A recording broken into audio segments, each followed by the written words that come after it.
Weekend politics with వి ప్రకాష్కు స్వాగతం. నేను మూల శ్రీనివాస్. ఇక గత వారం రోజులుగా కూడా తెలంగాణ రాష్ట్ర రాజకీయాలు వేడెక్కుతున్నాయి. ఒకవైపు 42% బీసీ రిజర్వేషన్లు కావచ్చు, తర్వాత తెలంగాణలో యూరియా కష్టాలు కావచ్చు, మరొక వైపు మరి మన పొరుగు దేశంలో ఉన్న నేపాల్లో మరి అగ్నిగుండంగా మారడం కావచ్చు, మొత్తానికి ఒక దహనకాండ కొనసాగుతోంది. ఈ అంశంలో మరి తెలంగాణ నుంచి అంతర్జాతీయం వరకు మనతో మాట్లాడేందుకు వి ప్రకాష్ గారు ఉన్నారు. ఆయనతో మాట్లాడు. సార్ నమస్తే. నమస్తే శ్రీనివాస్ గారు. సార్, మొత్తానికి నేపాల్ అక్కడంతా చల్లగా ఉంటుంది, హిమాలయాలకు దగ్గర ఉంటుంది, అదంతా ఇప్పుడు అగ్నిగుండంగా మారింది. ఈ పర్యవసానాల కారణం ఏంటి? ఈ పరిణామాలు ఎట్లా చూస్తాం? అంటే మన చుట్టూ కూడా శ్రీలంకలో కానీ, బంగ్లాదేశ్లో కానీ, నేపాల్లో కానీ ఇవన్నీ కూడా రగులుతున్నాయి చాలా రోజుల నుంచి. మెయిన్గా ఈ మూడింటికి ఒక సారూప్యత ఏంటంటే ఆర్థిక సంక్షోభం, ఇన్ఫ్లేషన్ కానీ, ధరల పెరుగుదల కానీ, తర్వాత ఒక పాలనా రీతులు అనేటివి ఒక ప్రాపర్ పద్ధతిలో లేకపోవడం, తర్వాత అవినీతి విపరీతంగా పెరిగిపోవడం, కంపేర్ చేసి మంత్రుల పిల్లలు ఎట్లుంటున్నారు, మన పిల్లలు ఎట్లుంటున్నారు, ఇట్లాంటివన్నీ కూడా సోషల్ మీడియా ద్వారా బాగా ఫోకస్ కావడం. నెపో కిడ్స్ అని చెప్పి వాళ్ళు బాగా ప్రచారం చేస్తారు సోషల్ మీడియాలో. అంటే ఎవరు ప్రధానమంత్రి అయినా కూడా, అధ్యక్షుడైనా కూడా ఈ అవినీతి అనేది పెరుగుతూ ఉన్నది. తర్వాత ఎవరు కూడా ప్రజలకు సంబంధించిన అంశాలను పట్టించుకోవట్లేదు. వాళ్ళ ఉపాధి అవకాశాలు కానీ, నిరుద్యోగం బాగా పెరిగిపోయింది. ఎంత దారుణంగా ఉందంటే ఉక్రెయిన్ వార్లో రష్యాకు మనుషులు అవసరమైనప్పుడు నేపాల్ నుంచి రిక్రూట్ చేసుకున్నారు. అంటే నేపాల్ కరెన్సీలో 5 లక్షల రూపాయలు వాళ్ళకు మంత్లీ ఇస్తూ వాళ్ళను యుద్ధంలో ఒక 10 రోజులు నామినల్ శిక్షణ ఇచ్చి ముందు లైన్లో పెడుతున్నారు వాళ్ళను. అంటే అవతల వైపు నుంచి కాల్పులు జరిగినప్పుడు వాళ్ళు చనిపోతారు. సో అట్లా నేపాల్ యువతకు వేరే దిక్కులేక కుటుంబాల కోసం ఆ రకంగా పోతున్నారు. ఇది పైకి మనకేదో సోషల్ మీడియాను బ్యాన్ చేయడం వల్ల ఇట్లా జరిగింది అనుకుంటారు, కానీ తప్పది. ఆర్థిక సంక్షోభం, పేదరికం, నిరుద్యోగము, ఉపాధి అవకాశాలు లేకపోవడం, ఇట్లాంటివన్నీ కూడా ప్రధాన కారణాలు. ఇక వాళ్ళకున్న కోపాన్ని అంతా కూడా చూపెట్టారు. బట్ చిన్న పిల్లోడిని కూడా 14 ఏళ్ళ పిల్లోడిని చంపేశారు పార్లమెంటు దీనిలో. ఆ రోజు అక్కడ జరిగిన 19 మంది పోలీస్ కాల్పుల్లో బలవడం కావచ్చు, తర్వాత దాన్ని 25 అని అంటున్నారు. బట్ ఏది ఏమైనా దీని వెనకాల కొంత అమెరికా హస్తం ఉందనేది కూడా ఒక ప్రచారం జరుగుతూ ఉంది. ఇట్లా కమ్యూనిస్టులు ఉన్నారు కాబట్టి చైనా హస్తం ఉందని ఇంకొక ప్రచారం. అది దారికి తీసుకురావడం అనేది ఇప్పట్లో సాధ్యం కాకపోవచ్చు, కొంత టైం పట్టవచ్చు. ఒక ఇంటరిమ్ గవర్నమెంట్ ఏదైనా ఏర్పాటు చేయగలిగితే ప్రెసిడెంట్ కొంత ప్రశాంతత ఏర్పడే అవకాశం ఉంది. ప్రధానమంత్రి అయితే దేశం విడిచిపెట్టిపోయాడు. చూడాలి మరి ఏమవుతుంది అనేది. ఓకే సార్, మొత్తానికి ఓట్ చోరీ అని చెప్పి రాహుల్ గాంధీ, ఎమ్మెల్యే చోరీ అని చెప్పి కేటీఆర్, వీళ్ళిద్దరి మధ్యలో కేటీఆర్ వర్సెస్ రాహుల్ గాంధీ, ఈ రాజకీయాలను ఎట్లా చూస్తాం? అంటే ఓట్ చోరీ అనేది వాస్తవం.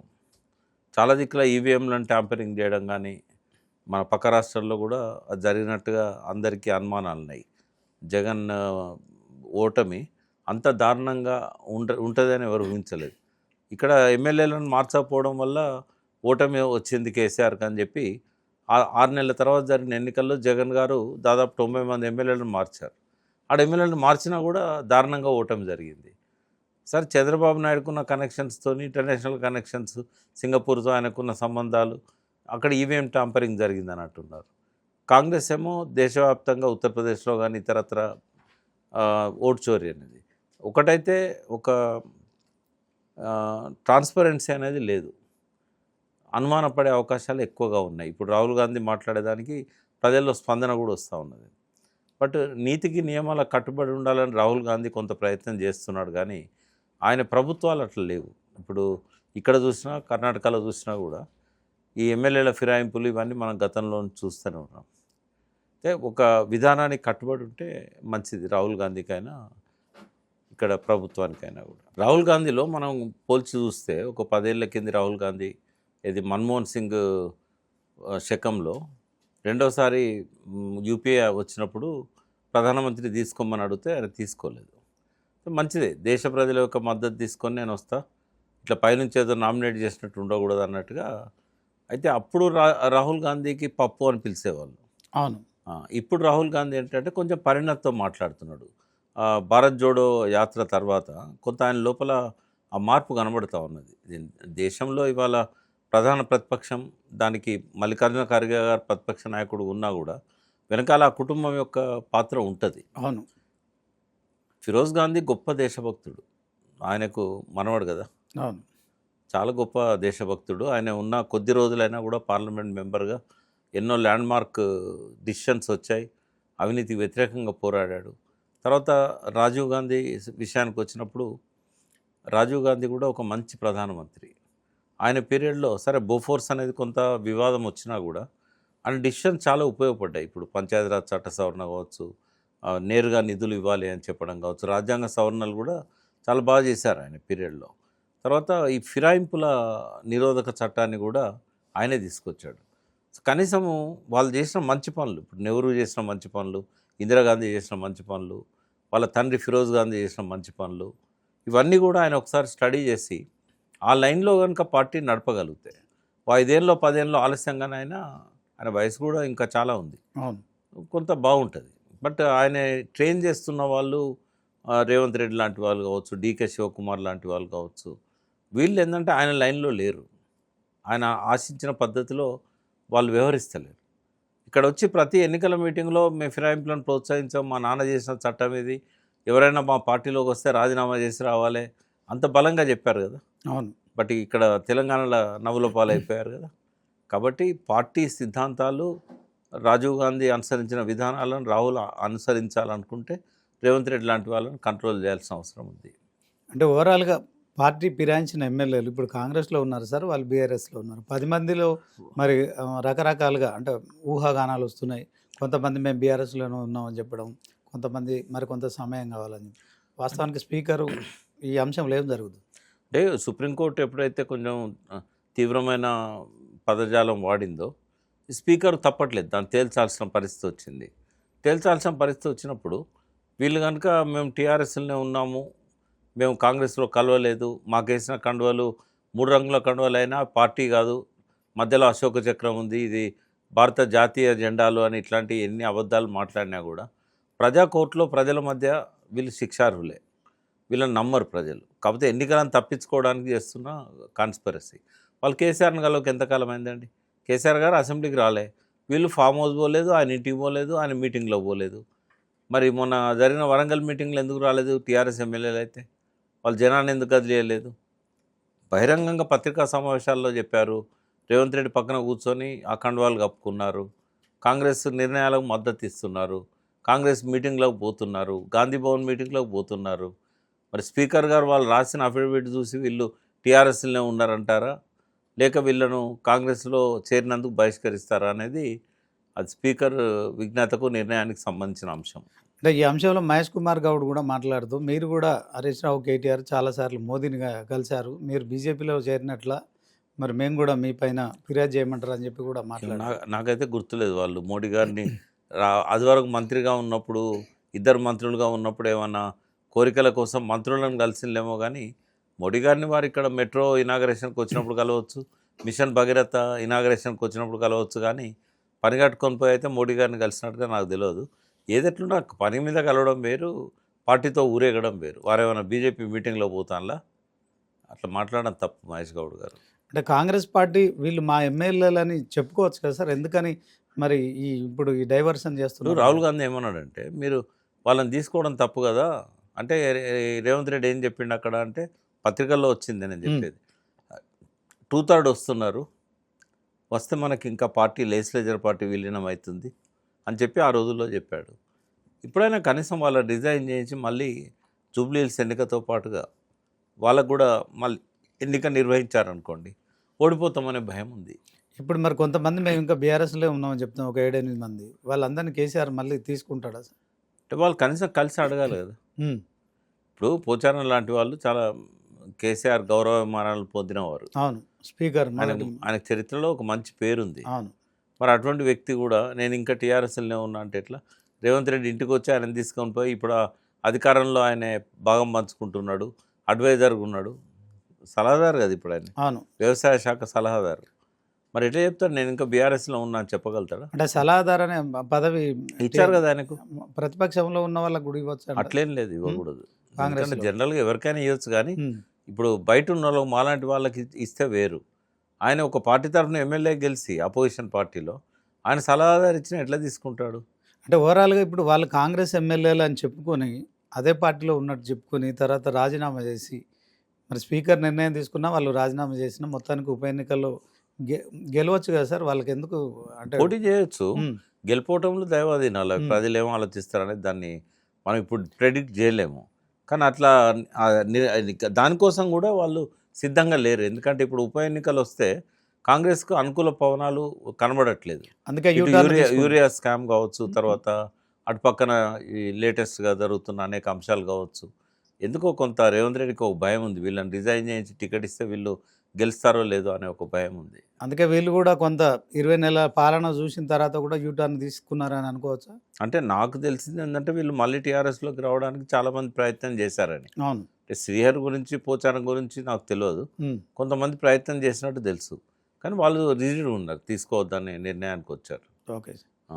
ఇంకా యూరియా కష్టాలు అయితే తెలంగాణ రాష్ట్ర రైతుల్ని కొంచెం ఇబ్బందులు పెడుతున్నట్టు. కొంచెం కాదు, ఉమ్. చాలా ఇబ్బందులు సో పెడుతుంది. దీంట్లో ఈసారి ఇదంతా కేవలం బీఆర్ఎస్ పార్టీ చేస్తున్న ప్రాపగండనే అని చెప్పి కూడా ఎన్ని విజువల్స్ ఉన్నాయి. ఉమ్, లైన్లలో నిలబడి చెప్పులు పెట్టి సోషల్ మనుషులు మీడియాలో ప్రచారం వర్షం వస్తా అంటే చేస్తున్నారు. కూడా, అంటే ఉమ్. సోషల్ మీడియానే కాదు, నువ్వు పేపర్లలో ఫొటోస్ కూడా చాలా వచ్చాయి కదా. అవును. మరి అవన్నీ అద్భుత కల్పనలు అంటే ఎట్లా? యూరియా కొరత లేదని చెప్పగలుగుతారా ముఖ్యమంత్రి? ఖచ్చితంగా ఉన్నది ఉన్నదాన్ని ఒప్పుకోవాలి. ఎందుకు ఉన్నదో చెప్పాలి. తనది ఎంతవరకు బాధ్యతో చెప్పాలి. మరి అది ఆ సమస్య పోగొట్టడానికి ప్రయత్నం చేయాలి. ఇప్పుడు యూరియా డిఏపి ఇప్పుడు అత్యంత అవసరం. ఈ టైంలో కనుక వేయకపోయినట్టయితే ఉత్పత్తి మీద ఎఫెక్ట్ పడుతుంది. గతంలో గొప్పగా చెప్పుకున్నాం 3 కోట్ల టన్నులు. మరి ఇప్పుడు అట్లా పరిస్థితి రాదు ఈసారి. చాలామంది రైతులు నష్టపోయే ప్రమాదం ఉంది. అంటే బీజేపీ ఎంపీలు మొత్తానికి విదేశాల నుంచి రావాల్సిన యూరియా రాలేదని చెప్తున్నారు, నిజమేనా? అంటే ఎవరిదైనా వైఫల్యం, కేంద్ర ప్రభుత్వానిదైనా రాష్ట్ర ప్రభుత్వానిదైనా వైఫల్యాన్ని అంగీకరించాలి. ప్రజలకు ఆ నష్టాన్ని నివారించడానికి సత్వరమే ఎక్కడ అవకాశం ఉంటే అక్కడ నుంచి తెప్పించుకోవాలి. ముందే ఒక ఇండెంట్ పెట్టి వాళ్ళ ఒపీనియన్ తీసుకొని ఈసారి మరి యూరియా డిఏపి కొరత ఏర్పడే పరిస్థితి ఉన్నది, మీరు నాటు తక్కువ వేసుకోండి. ఇప్పుడు ఏమైందంటే నాటు ఖర్చు పెట్టుకుంటారు, కలుపు ఇవన్నీ ఉంటాయి. పంట ఉత్పత్తి తక్కువ వస్తే వాళ్ళకు చాలా నష్టం జరుగుతుంది. ముందు వార్న్ చేయాల్సి ఉండే ఈ సంవత్సరం కొద్దిగా యూరియా కొరత ఉందని. మరి 10 సంవత్సరాలు టీఆర్ఎస్ ఉన్నప్పుడు ఆ పరిస్థితి రాలేదు. సో ఓవరాల్గా సెప్టెంబర్ 30 మరొక 15 రోజులు సమయం ఉంది సార్. ఈ మరి ఇంకా హైకోర్టు ఆదేశించినట్టుగా తెలంగాణ ప్రభుత్వం 42% బీసీలకు రిజర్వేషన్లు ఇస్తామని చెప్తుంది. ఎన్నికలు నిర్వహించే పరిస్థితి ఉందంటారా? ఇప్పుడు ఎన్నికలు నిర్వహించాలంటే ఇప్పటికే షెడ్యూల్ రావాలి కదా, నోటిఫికేషన్ కూడా రావాలి కదా. ఎందుకంటే 30 నాటికి ఫలితాలు డిక్లేర్ చేయాలన్నారు. అవును. మరి 30 నాటికి ఫలితాలు డిక్లేర్ చేయాలంటే ఇప్పటికే ఎలక్షన్ దగ్గర పడాలి. 25కు ఎలక్షన్ అయిపోవాలి, తర్వాత ఓటీ కౌంటింగ్ కౌంటింగ్ ఉండాలి, బ్యాలెట్ పద్ధతిలో మరి జరగాలి. వాళ్ళకి ఏం నమ్మకం? మరి కోర్టు అది కంటెంప్ట్ ఆఫ్ కోర్ట్ అవుతుంది. ఉమ్. మరి ఈ లోపల ఏమన్నా మరి అప్పీల్ చేసేమన్నా స్టే తీసుకొచ్చుకునే అవకాశం ఉందా, లేకుంటే హైకోర్టునే మళ్ళీ పొడిగించమని అడిగే అవకాశం ఉందా చూడాలి మరి. Okay sir.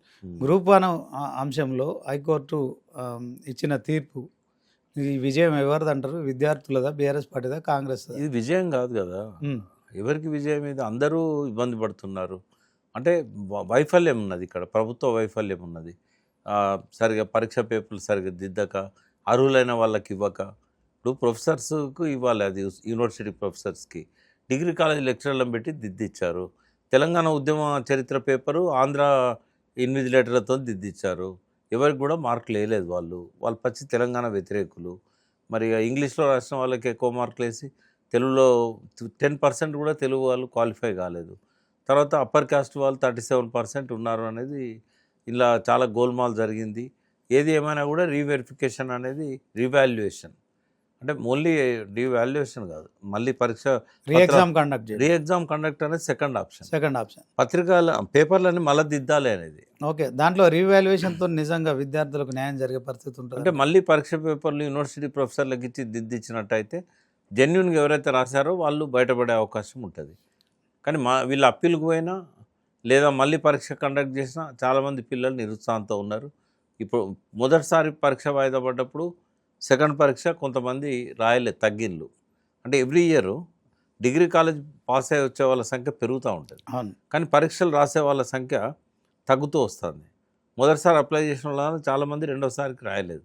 రెండోసారి రాసిన వాళ్ళలో చాలామంది మూడోసారి రాయలేదు. ఇప్పుడు మూడోసారికి మళ్ళీ 4వ సారి పెట్టారనుకోండి, వీళ్ళకు కూడా ఉత్సాహం పోతుంది.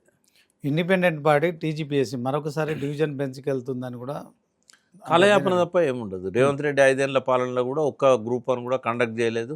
కేసీఆర్ గారి పాలనలో కూడా ఒక్క గ్రూప్ వన్ కూడా పూర్తి కాలేదు. ఇప్పుడు ఏళ్ళకేళ్ళు వాయిదాలు పడతాయి ఇవి. 2 లక్షల ఉద్యోగాలు 1 ఇయర్లో ఇస్తామని చెప్పి రాహుల్ గాంధీ గారు అశోక్ నగర్లో నిరుద్యోగులతో కలిసి మాట్లాడిన సందర్భం కావచ్చు, జాబ్ క్యాలెండర్ ఇస్తామని కావచ్చు, ఈ గ్రూప్ 1, గ్రూప్ 2, గ్రూప్ 3, గ్రూప్ 4 అన్నీ కూడా ఫుల్ఫిల్ చేస్తామని చెప్పారు. కానీ ఈ గ్రూప్ 1 ఇష్యూలో గత బీఆర్ఎస్ నుంచి ఇప్పుడు కాంగ్రెస్ వరకు అదే పద్ధతి కొనసాగుతుంది. సో తెలంగాణ నిరుద్యోగులు దీన్ని ఎట్లా చూడాలంట? అంటే ఒక డెఫినెట్గా ఇది చాలా తీవ్రమైన అంశమే. గ్రూప్ వన్ కూడా కండక్ట్ చేయలేకపోతున్నారు అంటే అది ప్రభుత్వాల వైఫల్యాల కిందకే వస్తుంది. బట్ ఆ జాబ్ క్యాలెండర్లో చెప్పిన ప్రకారమైన వాళ్ళకు ఉద్యోగాలు ఇచ్చుంటే కింది స్థాయి ఉద్యోగాలు కొంత ప్రశాంతత ఉండేది. ఆల్టర్నేట్ ఏదైనా వాళ్ళు చేసుకోవాల్సిందే. ఈ ప్రభుత్వాల మీద ఆధారపడి గవర్నమెంట్ ఉద్యోగమే మనకు ముద్దు, వేరే మనం ఏం చేయలేము అనుకుంటే జీవితం గడవడం కష్టమవుతుంది. పరీక్షలు వచ్చినప్పుడు రాయాలా, ఇతరత్ర వేరే ఏదైనా చేసుకోవాలి సెల్ఫ్ ఎంప్లాయ్మెంట్ కోసం. అంటే గతంలో బీఆర్ఎస్ ప్రభుత్వం అధికారంలో ఉన్నప్పుడు వెలమ సామాజిక వర్గానికి సంబంధించిన అభ్యర్థులకు ఉద్యోగాలు ఇచ్చే కార్యక్రమం అని, తర్వాత ఇప్పుడు రెడ్డి సామాజిక, ఇప్పుడు రేవంత్ రెడ్డి సీఎం ఉన్నాడు కనుక కేసీఆర్ గారు ఉన్నప్పుడు ఆ నింద రాలే. కేసీఆర్ గారు ఉన్నప్పుడు ఏంటంటే ప్రాపర్ పద్ధతిలో ఎగ్జామ్ కండక్ట్ చేయలేదు కాబట్టి రద్దయింది. ఆడ వెల్మోళ్ళకి ఇచ్చింది అనేది ఆరోపణ రాలేదు. ఇక్కడ రెడ్లకు ఎక్కువ వచ్చినాయి అనేది ఆరోపణ ఉంది. అది దాన్ని ఎగ్జామిన్ చేయాలి, దాన్ని ఏదైనా ఒక సంస్థ ద్వారా వెరిఫై చేయాలి. విద్యార్థులు అంటున్నది నేను మీతో చెప్పాను. ఓకే సార్, అంటే సిబిఐ ఎంక్వైరీ చేయాలని చెప్పి బీఆర్ఎస్ పార్టీ ఏదో ఒక ఎంక్వైరీ జరగాలి, జరిగి వాస్తవాలు బయటికి రావాలి. ఓకే, కనీసం జ్యుడిషియల్ ఎంక్వైరీ అయినా జరగాల్సిందే.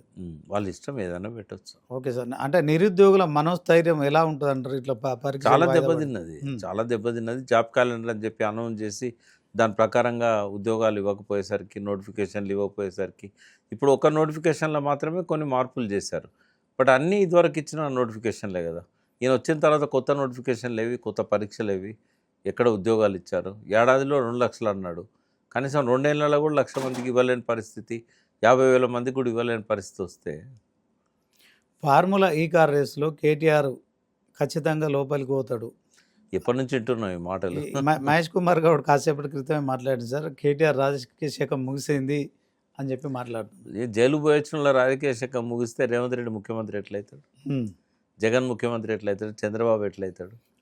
ఎవరైతే జైలు పోగానే రాజకీయ శాఖ అది పొలిటికల్. అది ఒకవేళ ఈ ఫార్ములా, ఈ కార్ రేస్ ఫార్ములాకు సంబంధించి ఒకవేళ జైలు పంపాలనుకున్నారు అనుకోండి, అది కోర్టు కాదు, వీళ్ళ నిర్ణయం. అది వీళ్ళు చెప్తే ఏసీబీ వాళ్ళు రిమాండ్ చేస్తారు, వీళ్ళు చెప్పకపోతే రిమాండ్ చేయరు. అది ప్రాధికార నిర్ణయం. అది అంటే కేటీఆర్ని అరెస్ట్ చేస్తారంటారా?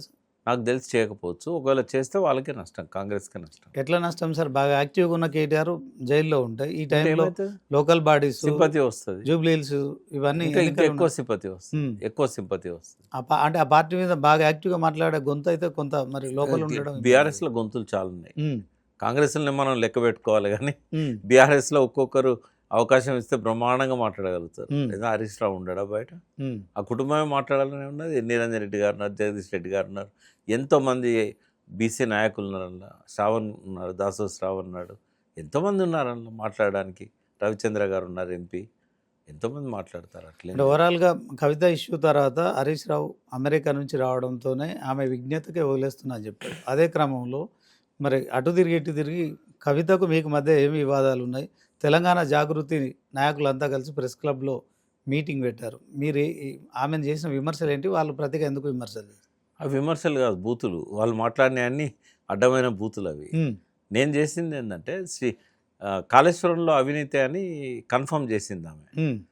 అంటే ఒక పక్కనేమో తండ్రి మీద ప్రేమ ఉన్నట్టుగా చెప్తా ఉంటా, అన్న మీద తండ్రి మీద మీరు జాగ్రత్త అని చెప్పి, మరో పక్కన కాళేశ్వరంలో అవినీతి ఉన్నదని ఆమె కన్ఫర్మ్ చేసింది. ఇప్పుడు కేసీఆర్ గారు ముఖ్యమంత్రి ఉన్నారు, హరీష్ రావు గారు ఇరిగేషన్ మినిస్టర్ ఉన్నారు. ఈమె తర్వాత అదే రోజు ఒక ఇంగ్లీష్ ఛానల్లో, అర్నబ్ గోస్వామి ఛానల్లో మాట్లాడుతుంటే ఆయన అడిగాడు, ఇరిగేషన్ మినిస్టర్ అవినీతి సీఎంకు తెలియకుండా జరుగుతుందా? మీరు ఇరిగేషన్ మినిస్టర్ మీద అవినీతి ఆరోపణలు చేస్తే అవి నేరుగా మీ నాన్న మీద చేసినట్టే కదా అని అడిగారు. నేను కూడా అదే అన్న, హరీష్ రావు భుజాల మీద తుపాకు పెట్టి మీరు కేసీఆర్ని కాల్చుడేంది? ఆమె మీద నేను పరుష పదాలు వాడినా కూడా కాళేశ్వరం కోణం నుంచే చూడాలి దాన్ని. నా కవిత మీద వ్యక్తిగత విరోధాలు లేవు. అంతకు ముందు వరకు కూడా ఆమెతో నాకు ఈ అడ్వైజ్ ఇచ్చే సంబంధాలను నేను అడ్వైజ్ ఇస్తుండేది. ఆమె పాటిస్తే పాటించేది, లేకుంటే లేదు. కానీ ఆ ఒక్కరోజు ఏంటంటే ఈ కాళేశ్వరం అవినీతి ఒక పక్క సిబిఐకి ఇచ్చినాక దాని మీదనే ఆమె రియాక్ట్ అయ్యి మళ్ళీ అవినీతి ఉన్నదని కన్ఫర్మ్ చేయడం అంటే ఏంది? కాళేశ్వరంలో అవినీతి లేదు అని అనుకుంటున్నాను నేను. ఎందుకంటే కేసీఆర్ ప్లేస్లో ఇంకో సీఎం ఉంటే 3 లక్షల కోట్లు అయ్యేది ఆ ప్రాజెక్టు. ఎన్నోసార్లు చెప్పాను నేను. ఆ ఒక్క విషయంలో తప్ప వేరే విషయాలల్లో ఆమె పార్టీ రాజకీయాలకు నాకు సంబంధం లేదు. ఆమె హరీష్ రావుని అంటే ఏంది, ఆమె కేటీఆర్ని అంటే ఏంది, ఆమె కేసీఆర్ని అంటే ఏంది. కాళేశ్వరం విషయంలో మాత్రం ఎవరు ఏం మాట్లాడినా నేను రియాక్ట్ అయినా. కోదండరామ్ అయినా, హరగోపాల్ సార్ అయినా, ఆకునూరు మురళి అయినా, ఈవెన్ జయప్రకాష్ నారాయణ అయినా, ఎవ్వరు కాళేశ్వరం మీద విషయం చెప్పినా కూడా నేను అడ్డుకుంటూ వస్తున్నా. అది కవిత అయినా నేను స్పేర్ చేయను. అందుకే ఆమెకు నాకు వివాదం దాని మీద వచ్చింది. కానీ ఆమె దాన్ని పక్కకు పెట్టేసి ఏదో వ్యక్తిగతంగా నేనేదో అన్నా అనుకొని దాన్ని ముందు పెట్టి కొంతమంది తీసుకొచ్చి, నాకు తెలిసి అయితే తెలంగాణ చరిత్రలో భౌతిక దాడులు చేస్తామని బెదిరించిన నాయకులు అయితే మీడియా పరంగా ఎవరు లేరు. మొట్టమొదటి క్రెడిట్ ఆమెకే దక్కుతుంది. అది అంటే రాజకీయాల్లో హత్యలు ఉండవు, ఆత్మహత్యలు ఉంటాయి అనే దానికి కవిత రివర్స్గా అవుతున్నారు. అంటే ఇప్పుడు ఈ వారం రోజుల్లో చూసాం కదా మన గ్రాఫ్ ఎక్కడున్నది, ఎక్కడికి వచ్చింది. అవును. నాకెందుకు ఆమె రాజకీయాలకు పోతేంది, ఎక్కడ పోతే నాకు అవసరం లేదు. కానీ కాళేశ్వరం మీద ఏమన్నా మాట్లాడితే మాత్రం నేను రియాక్ట్ కావాల్సి వస్తుంది ప్రతిసారి. ఓకే. ఇప్పటికైతే ఇక ఆమె ఏం మాట్లాడినా నేనైతే పట్టించుకోదలుచుకోలేదు. ఎందుకంటే ఇక భౌతిక దాడులు చేస్తామని బెదిరించే స్థాయికి పోయినప్పుడు నేను 4 గుండాలను పెట్టుకొని మాట్లాడాలి ఆమె మీద ఏమన్నా మాట్లాడాలంటే. తెలంగాణ సీఎం రేవంత్ రెడ్డి కాళేశ్వరం మీద సిబిఐని విచారణ చేయమని అడుగుతున్నాడు, కానీ అక్కడ నుంచి రెస్పాన్స్ రావట్లేదు. దీనికి మనం ఎట్లా చూడాలి? అది సిబిఐకి ఎంక్వైరీ చేయగలిగిన అంశం కాదు. అవినీతి ఆరోపణలు లేవు కాళేశ్వరం మీద. పీసీ ఘోష్ కానీ ఎన్డీఎస్ఏ కానీ దేని మీద కూడా అవినీతి ఆరోపణలు లేవు. రెండవది పీసీ ఘోష్ ప్రస్తావన ఉంది కాబట్టి రిపోర్టుది హైకోర్టు ఇచ్చిన ఆర్డర్ ఉంది కదా, ఎటువంటి చర్యలు తీసుకోవద్దని చెప్పి. ఇంకా 4 రోజులు అయితే కోర్టు కొట్టేస్తుంది ఆ పీసీ ఘోష్ రిపోర్ట్ను. అదేం ముందుకు పోయేది కాదు. అది పూర్తి తప్పుల తడక.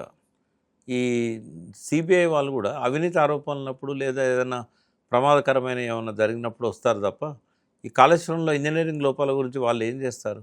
చెప్పాల్సిందంతా ఎన్డీఎస్ఏ చెప్పింది, విజిలెన్స్ కమిటీ చెప్పింది, పీసీ ఘోష్ చెప్పారు. అన్నీ కట్ పేస్ట్ చేసి ఒకటే రిపోర్టు. ఎన్డీఎస్ఏ ఏం చెప్పిందో విజిలెన్స్ కమిటీ దాన్నే కట్ పేస్ట్ చేసింది. వాళ్ళిద్దరు ఏం చెప్పిందో పీసీ ఘోష్ అదే కట్ పేస్ట్ చేశాడు. అంటే 665 పేజీల నివేదిక మీరు చదివాలి సార్. దాంట్లో నిజంగా ఎలాంటి అవినీతి ఆరోపణలు లేవు. వాళ్ళ 6-7 కోట్లు ఏదో జరిగింది. 6-7 కోట్ల అవినీతి కాదు అది. వ్యాప్కోస్కు ఒక సర్వే చేయమని ఇచ్చారు, దాన్ని వీళ్ళు ఫాలో కాలేదు. అందుకని ఆ ఇచ్చిన అమౌంట్ రిటర్న్ తీసుకోండి, ప్రజల డబ్బులు వేస్ట్ చేసినలాని. ఇవన్నీ కూడా నిలబడేటివి కావు. రెండవది ఏంటంటే రికవరీ ₹1 కాదు.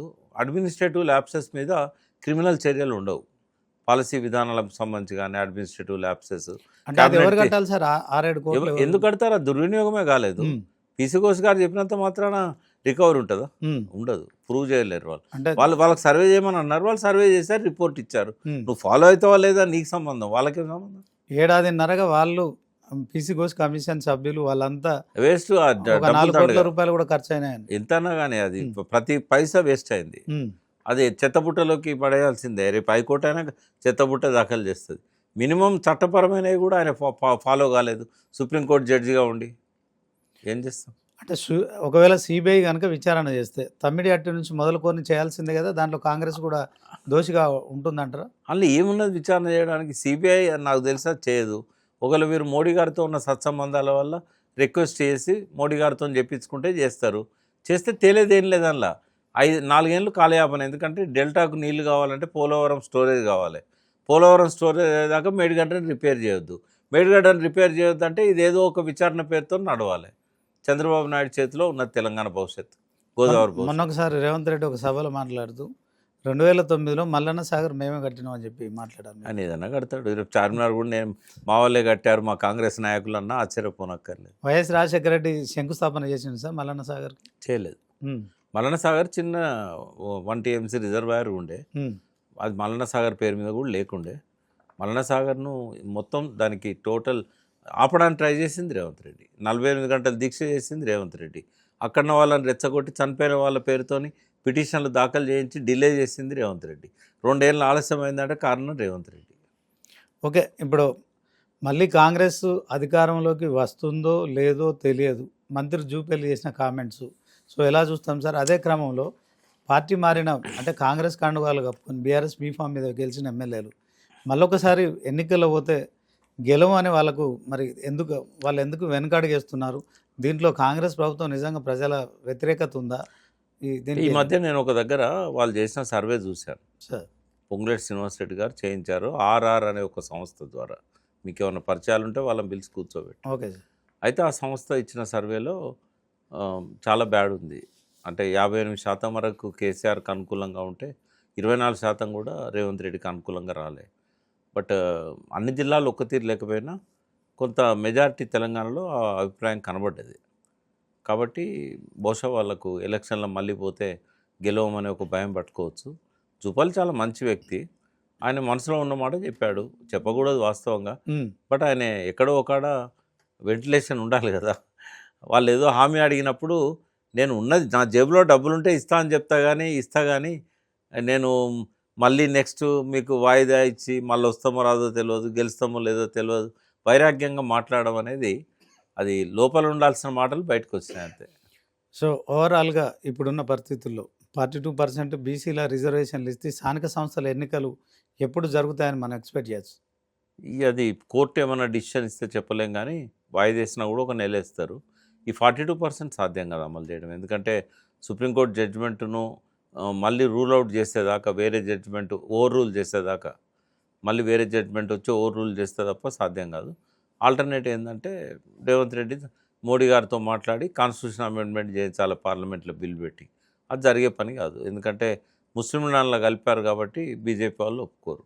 అది కావాలని చేశాడు రేవంత్ రెడ్డి. ఇలా ముస్లింలను లింకు పెడితే ఇప్పుడు 46% ఆల్రెడీ బీసీలు వచ్చారు కదా. ఇంకా 10% ముస్లింలను కలిపి 56% అని చెప్పాల్సిన అవసరం ఎందుకు? ఆ 46% బీసీలు ఉన్నారు, 42% మీరు కాన్స్టిట్యూషన్ అమెండ్మెంట్ చేయాలంటే అయిపోయేది. ఆ ముస్లింల తొండి ఎందుకు పెట్టిండంటే బీజేపీ చేయొద్దని. మూసీ నదిని మరొకసారి గోదావరి జలాలతో ప్రక్షాళన చేసే కార్యక్రమాన్ని ఎట్లా చూస్తారు సార్? అంటే అప్పుడు ఏదో 1500-1600 కోట్లతో అయిపోయేదాన్ని ఇవాళ 7000 కోట్లకు తీసుకుపోయాడు. అది ఇప్పుడు అయ్యేది కూడా కాదు. చేయాలనే చిత్తశుద్ధి దాని వెనకాల కనబడతలేదు. ఏదో కాంట్రాక్టర్లకు వర్క్స్ ఇచ్చి మళ్ళీ అందులో కొంత కమిషన్లు తీసుకోవడం ఆ స్టేజ్లోనే ఆగిపోతుంది తప్ప అది ముందు పోయేది కాదు. ఎక్కడో ఉన్న మలన సాగర్ నుంచి అని తీసుకోవాలి. కొండపోచమ్మ సాగర్ దగ్గరనే హైదరాబాద్ అక్కని తీసుకోవచ్చు కదా.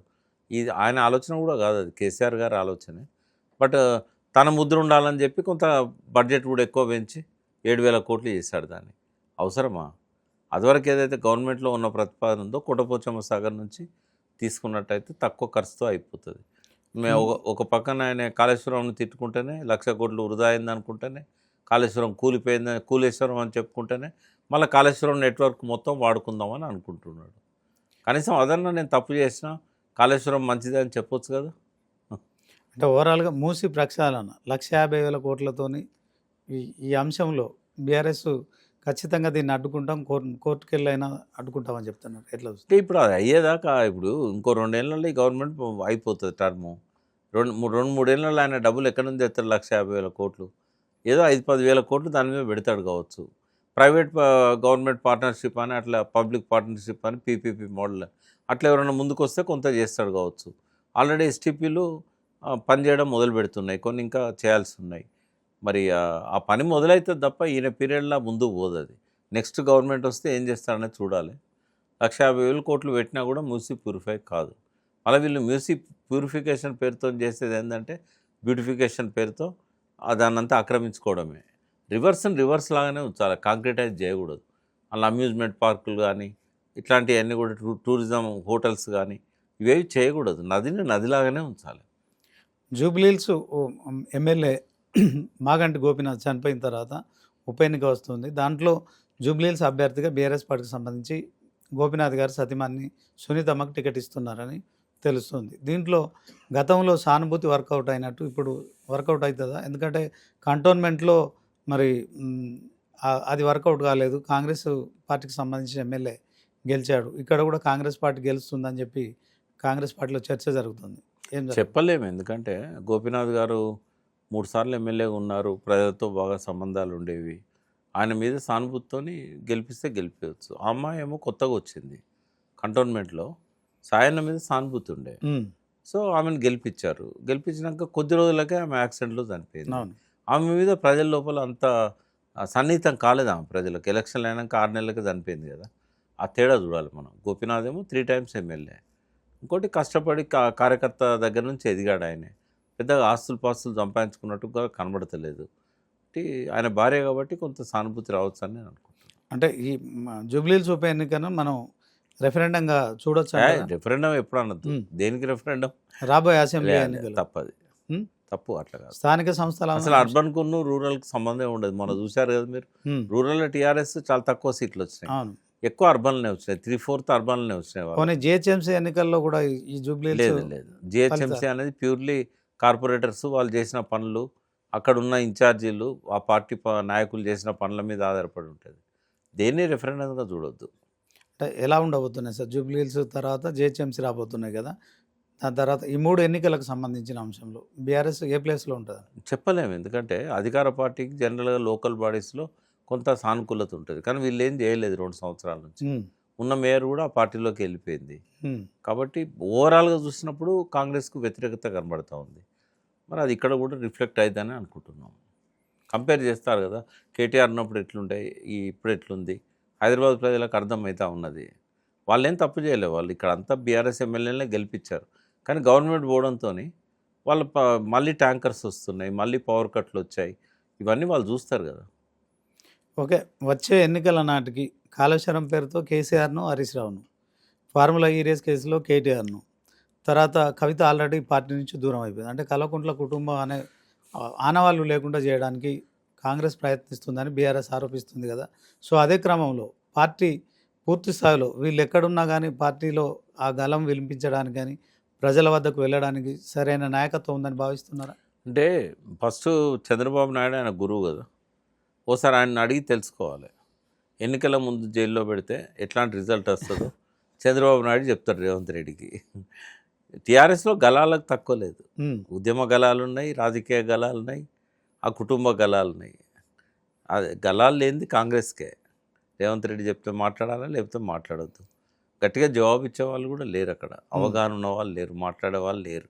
సీనియర్ మంత్రులు సైలెంట్గా ఉంటున్నారు, తుమ్మల లాంటి వాళ్ళు, ఇట్లాంటి వాళ్ళు. చూడాలి మరి, ఆ పార్టీని దేవుడే రక్షించాలి. ఓవరాల్గా 1 ఇయర్లో 2 లక్షల ఉద్యోగాలు ఇస్తామని చెప్పి, జాబ్ క్యాలెండర్ ఇస్తామని చెప్పి, ఈ అన్ని అంశాల్లో మొత్తానికి నీళ్లు, నిధులు, నియామకాల్లో ముఖ్యంగా నియామకాలు అనే అంశం ఇప్పుడు యువత, నిరుద్యోగుల్లో తీవ్రమైన అసంతృప్తి కొనసాగుతుంది. సో దాంట్లో విద్యార్థులు కోర్టుకు వెళ్ళడం కావచ్చు, కొంత దాంట్లో అనుకూలమైన ఫలితాలు సాధించుకోవడం కావచ్చు. సో వారికి అండగా బీఆర్ఎస్ పార్టీ ఉంటుందా? అంటే జనరల్గా రాజకీయాలలో ప్రతిపక్షం అనేది ఎప్పుడు అండగా ఉంటుంది. పోయినసారి కూడా కాంగ్రెస్ వాళ్ళకి అండగా ఉంది. అందుకే వాళ్ళకు బస్సులు ఇచ్చి ఊరూరా తిప్పి తల్లిదండ్రులు ఓటేస్తామన్నా కూడా వద్దని చెప్పి ఆపిచ్చారు. ఆ 1.8% తగ్గడానికి విద్యార్థులది కూడా ఒక ప్రధాన కారణం. ఈ మిగతా లిక్కర్ ఇట్లాంటి ఆరోపణలు ఉన్నా కూడా విద్యార్థులది కూడా ఒక ముఖ్యమైన కారణం. ఇప్పుడు అదే రివర్స్ అవుతుంది. మళ్ళీ బీఆర్ఎస్ తరఫున కాంగ్రెస్ను ఓడించండి, మేము తప్పు చేసామని మళ్ళీ తల్లిదండ్రుల దగ్గర పోయి వాళ్ళు చెప్పుకునే పరిస్థితి వస్తుంది. అంటే వాళ్ళు కూడా ఇప్పుడు జూబ్లీహిల్స్ ఉప ఎన్నికలు కావచ్చు, స్థానిక సంస్థలు కావచ్చు, జిహెచ్ఎంసీ అన్నింటిలో మేము నామినేషన్ వేస్తాం, మా ఈ ఉద్యోగాలు భర్తీ చేసే వరకు అని ఒక చైతన్యం వస్తున్నట్టుగా అనిపిస్తుంది. దానికి మీరు మద్దతు తెలుపుతారు? అంటే రావాలే. పక్కన నేపాల్లో, శ్రీలంకలో, బంగ్లాదేశ్లో ఉద్యమాలన్నీ విద్యార్థుల నుంచే వచ్చినాయి. సోషల్ మీడియా ప్రధానమైన పాత్ర వహించింది. మరి ఇక్కడ ఎందుకో ఆ ఉద్యమాల ప్రభావం అంతగా లేదనిపిస్తూ ఉంది. ఎక్కడో బార్డర్ స్టేట్స్లలో మణిపూర్, నాగాల్యాండ్ ఆ ఏరియాలలో కొంత కనబడ్డది, కానీ ఇక్కడ అది కనబడతలేదు. ఇప్పటికైనా విద్యార్థులు ఆ ఉద్యమాలను స్టడీ చేసి కొంత వ్యవస్థలో మార్పు కోసం ముందుకు రావాల్సి ఉంది. ఓకే, ఫైనల్గా ఓటు చోరీ తర్వాత ఎమ్మెల్యేల చోరీ నిజంగా కేటీఆర్ చేస్తున్న దాంట్లో రాహుల్ గాంధీ సమాధానం చెప్పాలంటారా? రాజకీయాలలో సమాధానాలు ఉంటాయా కానీ ప్రజల లోపల ఎక్స్పోజ్ చేయడానికి వాడుకుంటారు. నువ్వు అక్కడ ఓటు చోరీ అనుకుంటేనే ఇక్కడ ఎమ్మెల్యేలను చోరీ చేస్తున్నావు అంటే ప్రజల లోపల బాగా పోతుంది. అది రాజకీయాలలో ఒకరికొకరు సమాధానాలు ఏం చెప్పరు, సవాళ్ళు విసురుకుంటారు తప్ప కూర్చునేది లేదు, మాట్లాడుకునేది లేదు. జనం లోపల ఆ విషయాలను ఎక్స్పోజ్ చేయడానికి ఉపయోగపడతాయి. పార్టీ మారిన ఎమ్మెల్యేల అంశంలో వాళ్ళు మేము బీఆర్ఎస్ పార్టీలో ఉన్నామని చెప్పుకుంటున్న నేపథ్యంలో కేసీఆర్ వీళ్ళందరినీ మరొకసారి బీఆర్ఎస్ పార్టీలో కంటిన్యూ చేసుకుంటారా, ఏం చేస్తారంట? అంటే వాళ్ళంతా వాళ్ళు వచ్చి అడిగినప్పుడు ఆలోచిస్తారు తీసుకోవాలా వద్దా అని. వాళ్ళు అడిగినలో లేదో మనకు తెలియదు. ఎవరి ద్వారా రాయబారాలు పంపితే పంపిండొచ్చు.